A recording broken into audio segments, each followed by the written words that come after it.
हाँ जी मेरे CA foundation बच्चों, very very good morning, good evening, good afternoon. मैं आपका दोस्त, आपका होस्ट सी अनु सिंह तोमर। सर आज हम शुरू करने वाले एक इंपॉर्टेंट, एक पावर, एक रैंकर स्ट्रेटजी, 90 डेज स्ट्रेटजी। मैंने एक प्रॉपर प्लान बनाया बच्चों के लिए, स्पेशली मई 2026 एग्जाम जिन भी बच्चों के हैं। आज हमारी जो भी डेट है, बट प्रिपरेशन शुरू करनी है 1 फेब से। तो 1 फेब से हमारा प्लान है। 14 मई को हमारा एग्जाम है बच्चे का। तो उसके बीच के जितना भी टाइम है, उस पूरे टाइम को एक बढ़िया से एनालाइज करेंगे। उसके बीच में जो ये 90 डेज का पीरियड आएगा, जिसे हम बहुत बढ़िया तरीके से प्लान करने वाले हैं। और ये 90 डेज में अपन कोशिश करेंगे कि हम हर सब्जेक्ट का, चाहे मैं आज जो बात करने वाला हूं स्पेशली अकाउंट्स की, बाकी जो है वो धीरे धीरे बात होगी।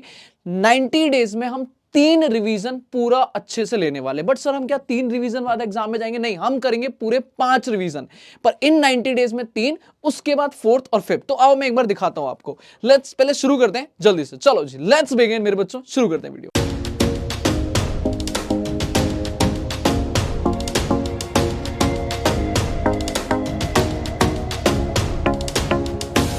तो बच्चे प्लान ये है हमारा कि आज मान लो हमारा बच्चा बैठा है 1 फेब को और उसका एग्जाम है 14 मई को। तो सर देखो, अपन पीछे से शुरू करते हैं। अब 14 मई को उसका पेपर है, पहला पेपर अकाउंट्स, नो डाउट। तो 10 तारीख तक तो अकाउंट्स ही पड़ेगा। 11, 12, 13, 3 दिन तो अपने को अकाउंट्स के लिए चाहिए। अब मई के स्टार्टिंग के 10 डेज में मैं बोलूंगा, देखो ये जो लास्ट वाला जो 3 दिन है, ये हमारा 5th रिवीजन है, जिस दिन बच्चा प्रॉपर एग्जाम के लिए पढ़ेगा। क्लियर है? ऐसे ही मान लो 14 के 16 को लॉ का पेपर है, तो वो जो 2 दिन बचेंगे उसमें वो 5th रिवीजन बाकी सब्जेक्ट का करेगा। अब जो 1 से 10 डेज है, ये एकदम स्टार्टिंग एकदम क्विक रिवीजन वाला मोड होता है, जिसमें 10 दिन में वो पूरे सब्जेक्ट को उठाएगा।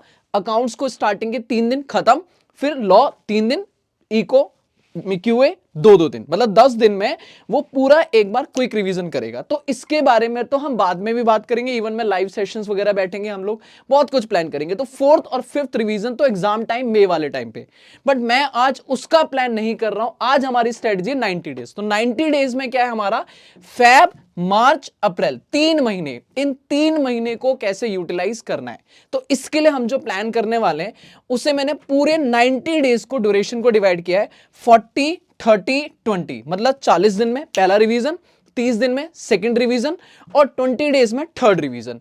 पहले रिवीजन में हम सारे कॉन्सेप्ट कवर करेंगे। वैसे मैं इसको बता दूं, कोई भी रिवीजन हो मेरे बच्चे, कॉन्सेप्ट मिस नहीं होने चाहिए। आप जब भी अपना अकाउंट्स उठाओगे, आपको हर एक चैप्टर के हर एक कॉन्सेप्ट को एक क्विक रिवाइज करना है। नोट्स आपके पास जो भी हैं, जिनसे भी आपने क्लासेस लिए, वहां से आप करोगे। और मैं ये अज्यूम करके चल रहा हूं कि आपका कोर्स कंटेंट क्लासेस कवर हो चुकी है। सर अगर हमारी अभी तक क्लासेस कवर नहीं हुई है, या हमने जनवरी 26 का एग्जाम दिया था और अभी हमें डर है मई में रिजल्ट पता नहीं पॉजिटिव है या नेगेटिव है, तो बच्चे आपके लिए थोड़ा सा ये प्लान कहीं ना कहीं हल्का सा मॉडिफाई करेंगे अपन। उनकी बात आराम से कर लेंगे कि मान लो अगर आपने अभी क्लासेस खत्म नहीं, तो 1 महीना है आपका, ठीक है, जिनका जनवरी 26 से, और मान लो अगर रिजल्ट आता है और नेगेटिव रिजल्ट हो जाता है, तो फिर वो मई के लिए कैसे प्लान करेंगे, उनके लिए आराम से मैं वीडियो बनाऊंगा। जब कब बनाएंगे अपन, मार्च के फर्स्ट वीक में डालूंगा मैं। क्लियर है? बट अभी उन बच्चों के लिए ये जिनका ऑलरेडी क्लासेस खत्म हो चुकी हैं या उन्होंने अपना कंटेंट कवर कर चुके हैं, अब रिवीजन प्लान कर रहे हैं। क्लियर है? तो अगर आपका अभी क्लासेस खत्म नहीं हुई, तो भाई 1 महीना आप जल्दी खत्म कर।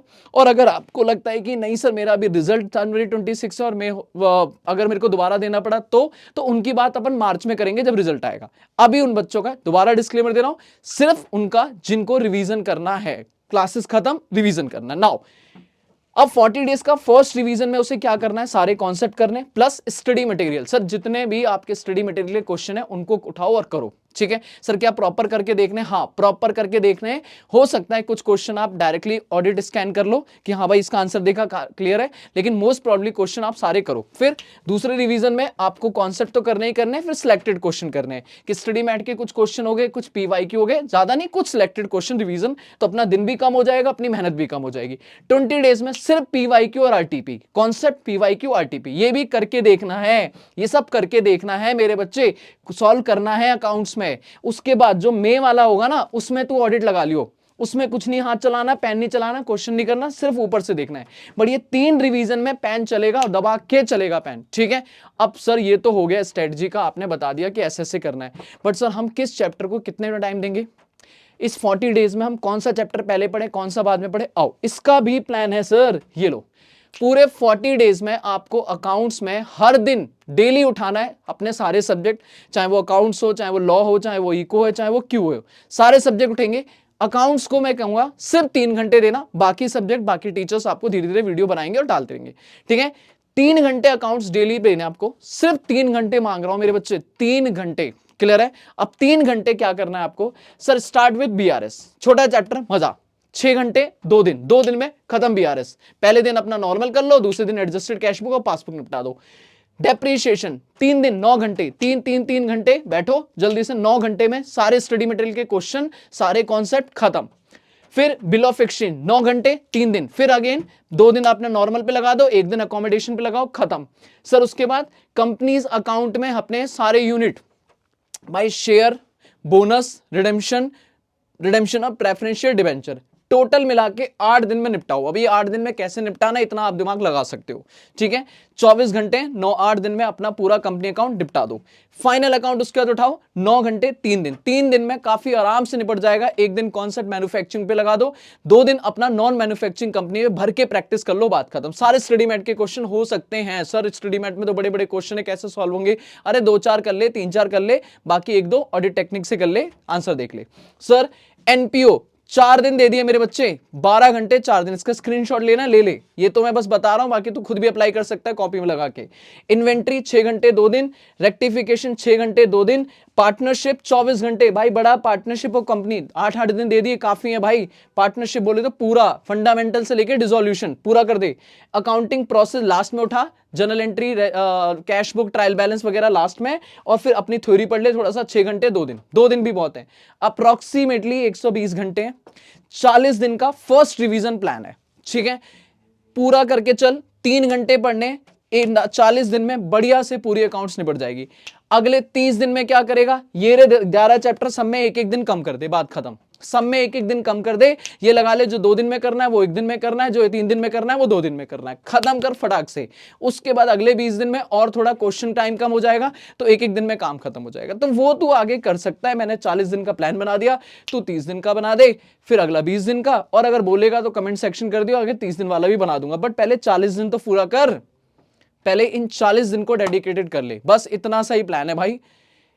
एक चीज बस लास्ट में बोलूंगा बेटा, इस पूरे को अप्लाई करने के बाद तेरी रैंक एटलीस्ट, मैं अगर अकाउंट्स की बात करूं तो 90+ कहीं नहीं गए, बट एक ही चीज चाहिए, वो है कंसिस्टेंसी। ये जितना देखने में आसान है उतना मेरे लिए बनाने में भी मुश्किल था। हर टीचर ने अपने एफर्ट्स लगाए और कम से कम 1 से 1.5 घंटा हमें इस पूरे प्लान को सिर्फ देखने सोचने में लगे हैं, ठीक है। अब दूसरा तेरा काम है अप्लाई करना, और कंसिस्टेंटली अप्लाई करना डिसिप्लिन के साथ। तो क्या तू 40 दिन लगातार 3 घंटे अकाउंट्स को दे पाएगा? If answer is yes, comment करके बताइयो हाँ या ना। तो अगर तुझे लगता है हाँ मैं दे दूंगा तो कमेंट कर हाँ, और फिर मिलते हैं अपने दूसरी state. Thank you so much बच्चे, बाय बाय, टेक केयर।